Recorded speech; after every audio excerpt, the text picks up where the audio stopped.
नमस्कार, मैं R K Saxena, excellence mastermind coaching Rewa Madhya Pradesh. आप सभी का इस ऑफलाइन सिविल जज और एडीपीओ की क्लास में बहुत बहुत स्वागत और अभिनंदन करते हैं। बच्चे सामने बैठे हुए हैं और ऑनलाइन इस वीडियो को बना करके आपको उपलब्ध करवाया जा रहा है। तो चलिए हम चलते हैं। तो हमारा आज का टॉपिक क्या है? वो सब्जेक्ट हमारा चल रहा है आईपीसी 1860। तो बस अंतिम पड़ाव में है, मैंने पूरी आईपीसी ख़त्म की है और इसी चैनल में आपको अगर आप प्ले लिस्ट में जाते हैं तो आपको आईपीसी के पूरे वीडियो हमारे मिल जाएंगे।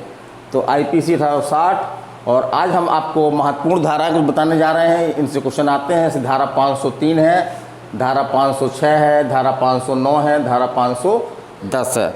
अब केवल एक धारा बचती है तो हम कल पढ़ाएंगे, 511 है ना, धारा 511। तो चलिए हम चलते हैं। ये हमारी क्लास कौन सी है? 63वीं क्लास है।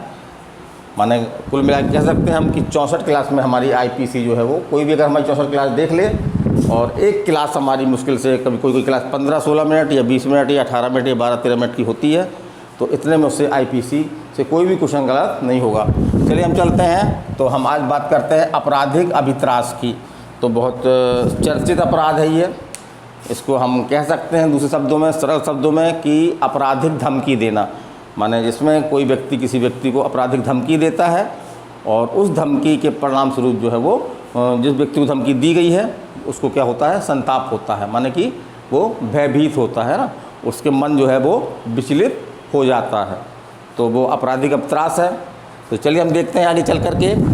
तो धारा 503, तो एक क्वेश्चन तो आपका यहीं से बनता है कि आपराधिक अभित्रास को जो है वो कहाँ परिभाषित किया गया है? तो धारा 503 में परिभाषित किया गया है। और इसे बोलचाल की भाषा में कौन सा अपराध बोलते हैं? आपराधिक धमकी, है ना। आपराधिक धमकी के नाम से भी इसको जो है वो जाना जाता है। चलिए हम देखते हैं कि संक्षेप में हमने अपने शब्दों में परिभाषा दी है इसकी। तो संक्षेप में हम कह सकते हैं कि जब अभियुक्त, है ना, जब अभियुक्त क्या करता है? अभियुक्त द्वारा किसी व्यक्ति के शरीर, ख्याति या संपत्ति की या ऐसे व्यक्ति से हितबद्ध किसी अन्य व्यक्ति के शरीर या ख्याति की क्षति कारित करने की धमकी इस आशय से, है ना, इसमें इंटेंशन जरूरी है, इस आशय से देता है कि उसे धमकी दी गई है, उसको क्या हो? संताप हो। और संताप थोड़ा सा कठिन शब्द लग रहा है, तो संताप को अपन भाव के रूप में कह सकते हैं कि भयभीत होना या विचलित होना। कोई स्वाभाविक है, जैसे कोई आपको धमकी दे दे कि हम तुमको जो है वो जान से मार देंगे, तो ये धमकी ही है, क्योंकि जान से तो नहीं मार रहा वो, लेकिन इस धमकी कारण से जो है वो हमारे मन में जो है वो, जो हम शांत मन है हमारा, हम विचलित हो जाएंगे, ये हो सकता है हम भयभीत हो जाएं। तो संताप का यही मतलब है। तो उसे संताप हो या कोई कार्य या कारलोप कराया जाए, है ना, उससे कोई कार्य कराया जाए जो वो कार्य करने के लिए बाध्य नहीं है, या कोई उससे कार्य ना कराया जाए, मैंने कोई कार्य उसको ना करने दिया जाए जबकि वो कार्य करने के लिए स्वतंत्र है। तो कोई कार्य या कारलोप कराया जाए, तो ये कौन सा अपराध है आपका? ये अपराध है आपका आपराधिक अभित्रास। आपराधिक अभित्रास तो बहुत सिंपल परिभाषा है। मेंस एग्जाम में आपका क्वेश्चन बनता है इससे। आपराधिक अभित्रास जो है वो एक टिप्पणी के रूप में एग्जामों में क्वेश्चनों में देखा गया है ये। तो इतनी परिभाषा आप लिख सकते हैं अपने शब्दों में। इसमें अपराधी क्या करता है? धमकी देता है। धमकी किस तरह की होती है? या तो धमकी स्वयं उस व्यक्ति को देता है कि हम क्या करेंगे, हम तुम्हारे शरीर, ख्याति या संपत्ति को नुकसान पहुंचाएंगे, क्षति करेंगे, या धमकी किसी अन्य व्यक्ति को जो ऐसे व्यक्ति से जो है वो हितबद्ध है, कोई जुड़ा हुआ है। जैसे मान लीजिए हमारे दादाजी हैं, है ना, कोई हमको धमकी देता है कि हम आपके दादाजी को जो है वो मार डालेंगे,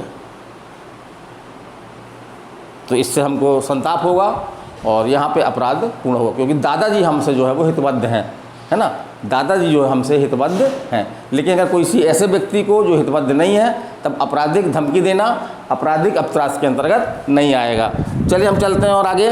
तो एक यहाँ पे स्पष्टीकरण दिया गया है, इससे क्वेश्चन बन सकता है आपका कि क्या किसी मृत व्यक्ति की ख्याति को, है ना, कि क्या किसी मृत व्यक्ति की ख्याति को क्षति कारित करने की धमकी देना आपराधिक अभित्रास हो सकता है? तो क्या है आंसर आपका? हाँ, हो सकता है। यदि वह व्यक्ति जिसको धमकी दी गई है उससे मृत व्यक्ति जो है वो हितबद्ध हो। जैसे हमारे दादाजी हैं, तो हमको धमकी दिया, हमारे मृत दादाजी हैं, वो कहता है कि हम आपके दादाजी की जो है वो के खिलाफ़ जो है वो मान हानिकारक बातें लिखेंगे, मान हानिकारक बातें प्रकाशित करेंगे। तो क्योंकि दादाजी हमारे हैं, हम उनसे, वो हमसे हितबद्ध हैं, है ना। तो इस प्रकार से कौन सा अपराध होगा आपका? आपराधिक अपराध का अपराध होगा। जबकि उसने धमकी काहे की दी थी? उसने हमारे दादाजी जो मृत हैं, मर चुके हैं, स्वर्गवास हो चुका जिनका, उनको उनकी क्षति पहुंचाने को लेकर के उसने हमको जो है वो धमकी दी। तो यहाँ पे आपराधिक अपराध होगा, क्योंकि दादाजी हमसे जो है वो हितबद्ध हैं, जुड़े हुए हैं, एक रिलेशन में हैं। तो उनको अगर कोई नुकसान होगा तो उससे हम भी जो है वो प्रभावी होंगे। चलिए आगे चलते हैं। इसमें एक हम मामला लेते हैं, रमेश चंद्र अरोड़ा का मामला। इसमें क्या करता है कि अभियुक्त जो है वो एक लड़की की अश्लील फ़ोटो जो है वो खींच लेता है। लड़का क्या करता है? एक लड़की की अश्लील फ़ोटो जो है वो खींच लेता है और फिर उस लड़की के पिता को जो वो कहता है कि आप हमको अगर जो है वो पैसा नहीं देंगे, है ना, आप हमको कुछ पैसा नहीं देंगे तो हम क्या करेंगे, आपकी लड़की की जो अश्लील फ़ोटो हमने खींची है उसको हम जो है वो प्रकाशित कर देंगे, उसको हम व्हाट्सएप में डाल देंगे। तो यहाँ पे अपराध हुआ, आपराधिक अपराध जो है वो अपराध जो है वो गठित होता है।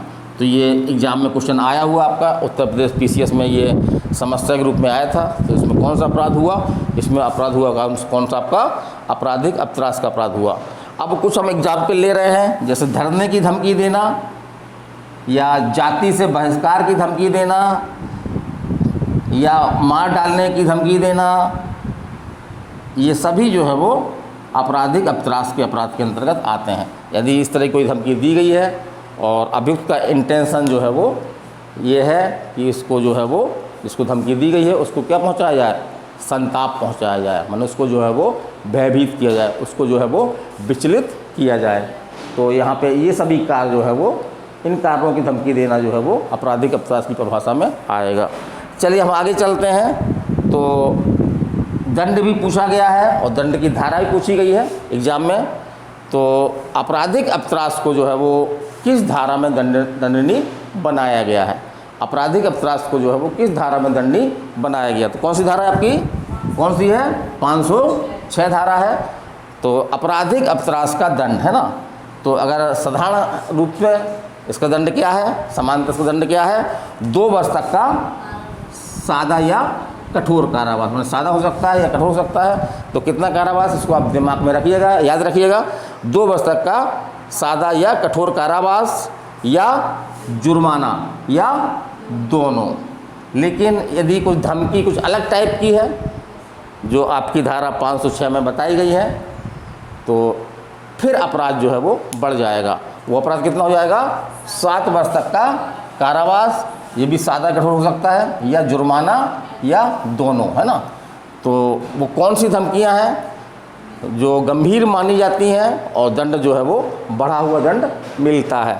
तो वो क्या है? पहला देखते हैं हम, तो मृत्यु या घोर उपाधि पहुंचाने की धमकी देना। माने कि धमकी किस तरह की है? तो मार डालने की है या गंभीर जो है चोट पहुंचाने की है। फिर दूसरा देखते हैं, यदि धमकी आग द्वारा, है ना, आग द्वारा संपत्ति को नष्ट करने की है, इसमें धमकी दे कि हम तुम्हारे जो है वो खेत में खड़ी फसल को जो है वो जला देंगे, इस तरह की धमकी अगर, तो फिर दंड क्या होगा आपका? 7 वर्ष तक का कारावास या जुर्माना या दोनों।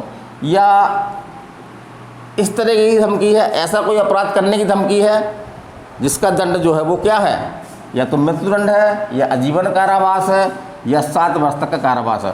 माने ऐसे अपराध जो मृत्युदंड, आजीवन कारावास या 7 वर्ष तक के कारावास से दंडनीय है, यदि ऐसे अपराध करने की धमकी देना तो इस श्रेणी में आएगा, गंभीर श्रेणी में आएगा। फिर चौथी बात लिखा है कि स्त्री पर असतित्व, माने उसके चरित्र पर लांछन लगाना, है ना, उसके साफ सुथरे चरित्र पर जो है वो लांछन लगाना की जो है वो धमकी देना। तो यदि धमकियां जो है इन 4 प्रकार की हैं तो दंड आपका कितना होगा? 7 वर्ष तक का कारावास, ये सादा हो सकता है, ये कठोर हो सकता है, ये जुर्माना, ये दोनों। लेकिन अगर धमकी इस तरह की नहीं है, किसी अन्य तरह की है, तो फिर कारावास क्या होगा आपका? 2 वर्ष तक का जो है वो कारावास या जुर्माना या दोनों। तो ये हमारा था आपराधिक अपराध। मुख्य रूप से यही क्वेश्चन बनते हैं, किस धारा में परिभाषित है, क्या है, ये आप समझ गए होंगे। क्या मृत व्यक्ति की ख्याति को क्षति पहुंचाने की धमकी आपराधिक अपराध हो सकती है? तो हाँ, हो सकती है।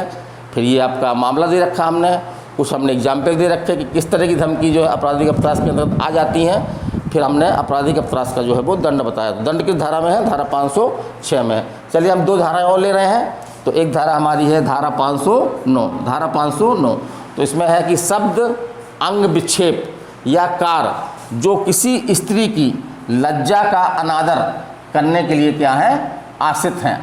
माने इसमें क्या है? आशय है। क्या आशय है? कि किसी स्त्री की जो है वो लज्जा का हम क्या करें? अनादर करें। लज्जा के हम अनादर भंग नहीं करना, लज्जा भंग करना अलग अपराध हो जाएगा।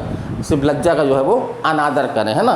तो लज्जा एक स्त्री का बहुत बड़ा गहना होता है, और यदि कोई उस लज्जा को का अनादर करता है तो निसंदेह रूप से उसको जो है दंड का भागी होता है। और वही काम हमारी कौन सी धारा कर रही है? धारा 509 कर रही है। चलिए हम देखते हैं कि जो कोई किसी स्त्री की लज्जा का अनादर करने के आशय से, है ना, मैंने इसमें अभियुक्त का आशय क्या है कि किसी स्त्री की लज्जा का जो है क्या किया जाए? अनादर किया जाए। वो क्या करता है? वो कोई शब्द बोलता है, माने कोई बातें बोलता है उसके प्रति, या जो है वो कोई ध्वनि निकालता है, जैसे सीटी निकालना, किसी लड़की को देख करके और सीटी निकालना कि वो हमको जो है वो देखेगी, है ना, और देखेगी तो उसको शर्म आएगी, है ना, लज्जित होगी वो। तो ध्वनि निकालना या कोई अंग विक्षेप करना, है ना। तो हमारे शरीर में बहुत सारे अंग हैं। मान लीजिए हम उसको आँख मारते हैं या कोई अश्लील इशारे करते हैं, हाथ उठा उठा करके इशारे करते हैं, तो ये भी इसमें आता है आपका।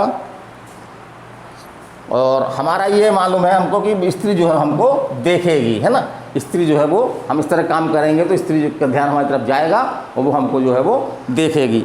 या अथवा, है ना, स्त्री की लज्जा, स्त्री की एकाग्रता, माने उसकी प्राइवेसी का अतिक्रमण करना। यह अभियुक्त क्या करता है? स्त्री की जो प्राइवेसी है, जैसे उसके कुछ प्राइवेट काम होते हैं आपके, है ना, जैसे नहाना होता है आपका। अगर किसी घर में अपना वो अपने घर में आराम कर रही है तो सामान्य स्थिति में आदमी आराम करते रहते हैं, उस दौरान अचानक पहुंच जाना, है ना, और इंटेंशन यही होना चाहिए कि उसकी प्राइवेसी का जो है हम भंग करें। इस तरह का इंटेंशन उस अभियुक्त का होना चाहिए। तो यदि इस तरह की बातें हैं तो दंड क्या होगा आपका? दंड इसमें जो है 3 वर्ष तक का सादा कारावास, इसको याद रखिएगा आप, और जुर्माना। 3 वर्ष तक का सादा कारावास और जुर्माना। तो मैं इस धारा में इसलिए बता रहा हूँ कि ये धारा जो है वो एग्ज़ाम में आपके आई है। इस धारा में क्या है ये एग्ज़ाम में आपका पूछा गया है। चलिए अब हम एक बहुत मज़ेदार धारा है हमारी, धारा 510 धारा है। तो एक हमारे मन में ये प्रश्न उठता है कि हमारी आईपीसी में कई अपराध हैं, लेकिन ऐसा कौन सा अपराध है जिसमें सबसे कम दंड है? तो इसी कारण से ये धारा जो है वो हमेशा चर्चा में रही है और एग्ज़ाम में आ भी चुकी है ये। तो हमारी धारा जो 510 है, 510 में जो है वो दंड क्या है? तो इसमें जो है वो 24 घंटे तक का सादा कारावास, 24 घंटे तक का सादा कारावास या 10 रुपये तक का जुर्माना या दोनों। तो अभी तक हमने जो धारा 1 से लेकर के धारा 510 तक पढ़ा, 511 में दंड अधिक ही है। तो यहाँ पर हमको सबसे कम दंड जो है वो किस धारा मिलता है? धारा 510 में मिलता है। और अपराध क्या है वो? तो एक बड़ा नॉर्मल अपराध है कि उसमें ऐसे कोई व्यक्ति नशे में है, मत्त है, और वो किसी लोक स्थान पर जो है वो अपचार करता है, लोक स्थान पर जो है वो कुछ इस तरह का आचरण करता है, या किसी ऐसे स्थान पर प्रवेश करता है और वहाँ पर ऐसा आचरण करता है जहाँ पे प्रवेश करना जो है वो अत्याचार के अंतर्गत आता है। तो और इससे जो है वो किसी व्यक्ति को क्या होता है? इससे किसी व्यक्ति क्या होता है? क्षोम होता है ना। इस किसी व्यक्ति को क्षोम माने यहाँ पे उसको कष्ट लगता है, वो असहज महसूस करता है। तो ये अपराध कंप्लीट होगा। और सज़ा कितनी है इसकी? सज़ा कितनी है? 24 घंटे तक का क्या है? सादा कारावास या आपका 10 रुपये तक का जुर्माना या दोनों। तो सबसे कम जुर्माना भी आपका है ये। और कैसे याद रखें मैं इसको? 10 रुपये का जुर्माना अगर हमको याद है तो 10 यहाँ पे 510 के जो 2 अंक लिखे हुए हैं 510 में, वो भी 10 लिखा हुआ है। तो उससे हम इसको जो है वो याद रख सकते हैं कि ये इसमें जुर्माना कितना है? 10 रुपये जुर्माना है। ऐसा क्वेश्चन पूछ सकता है कि किस धारा में जो है वो 10 रुपये तक का जुर्माने का प्रावधान किया गया है। तो कौन सी धारा है आपकी? 510। 500 के आगे 10 ही अंक लिखा है तो इससे हम जो है वो जुर्माना की राशि को दिमाग में रख सकते हैं। तो एक ऐसी धारा है जो इसमें नशे में कोई व्यक्ति जो है वो लोक स्थान में जा कर के और उधमबाजी करता है, किसी को मारता नहीं, किसी को मारता पीटता नहीं है। अगर मार पीट देगा तो अपराध दूसरा हो जाएगा। सिर्फ उधम करता है जिससे किसी व्यक्ति को क्या होता है, क्षोभ होता है ना, किसी व्यक्ति को क्षोभ होता है। यहाँ पे इंटेंशन भी जरूरी नहीं अपराधी का, है ना, क्योंकि वो ऑलरेडी मत है। तो अगर हम नशे में, आपने देखा होगा कई लोग कि नशे में जो है वो इस तरह की हरकतें करते हैं कि लोगों को जो है वो परेशानी होती है, तो उनके ऊपर कौन सी धारा लागू होगी, उनके ऊपर धारा 510 लागू होगी, लेकिन इसकी सज़ा जो है बहुत कम है। तो चलिए आज की हमारी ये क्लास हमने महत्वपूर्ण धाराएँ 503, 506, 509, 510। हाँ, एक चीज़ हम और आपको बताना चाह रहे हैं कि एक धारा हमारी है 508, है ना। तो उसके जो दृष्टांत दिए गए हैं, 2 दृष्टांत दिए गए हैं, का और खा। तो उन दृष्टांतों को आप देख लीजिएगा क्योंकि दोनों दृष्टांत जो है आपके एग्ज़ाम में आ चुके हैं।